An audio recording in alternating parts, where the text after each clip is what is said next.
Now see if you can hear this. Where should I hold it?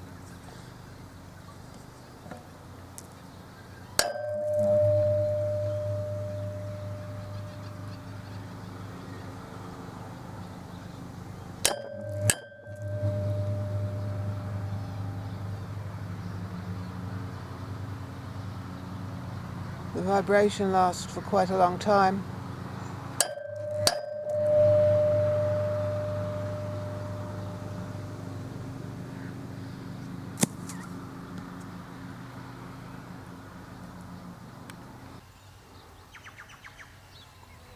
There's our first horned melon. This is way down in the paddock. This melon just came up on its very own. It wasn't planted there on purpose. It's got a tomato beside it too, look.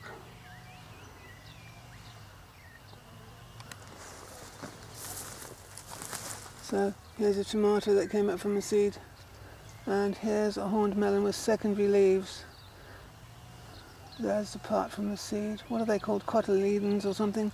And here are secondary leaves. Anyway, I hope that little wallaby doesn't eat it. Anyway, it came up on its own, and if I come down here with the occasional bucket of water, I should have an extra melon vine down here. What if those dreadful slugs and snails just cut it down in its prime? Well, not even in its prime, in its infancy. I'll be lucky if that survives, but if it does, I'll have some more melons. That's why I'm leaving all these weeds beside it. Because if there's all weeds beside it, a slug coming or a snail coming into that forest of weeds might kill that little melon. They might just feast on that green thing beside it. That's what I'm hoping.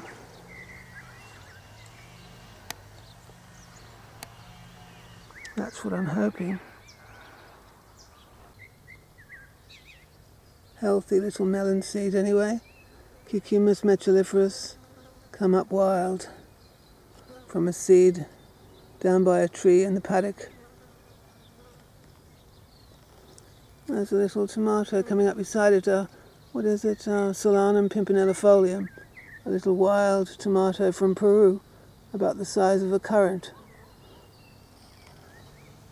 What's that beside it? That's a gumby tree. That's how these seeds got here. In the nursery, these fruit and vegetable seeds must have fallen into the same gumby pot. But there we are.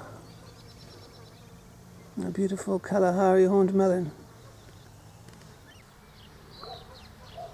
Here, however, is a deliberate patch of horned melons where I've planted lots of seeds. I've planted lots and lots of seeds in the hope that some will survive the slugs and snails. They're coming up anyway, which is promising. Even if just a handful of vines survive, I'll be quite happy with that. Last year we had a huge number of melons, all just from 4 vines, so all we need is for a few vines to survive and grow to adulthood. There's a whole mess of them here. I was generous in the number of seeds I planted in the hope that at least one would survive.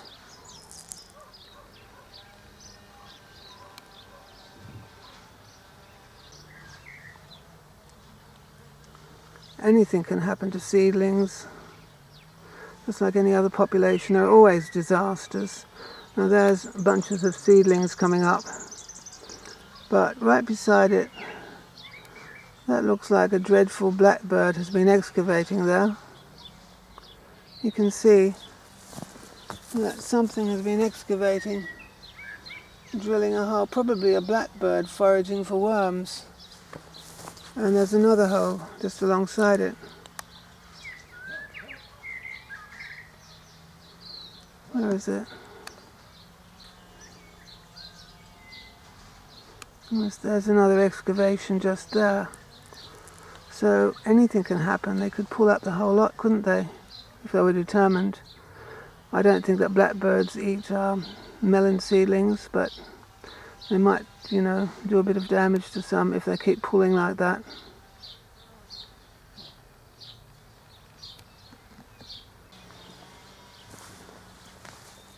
So there's an excavation there and an excavation there. What I've been doing is wetting it down just so to seal the skin. If that happens, I just wet the excavated area down and make a skin on it, just so that the birds won't think it's all loose soil in which they can find insects and worms and things.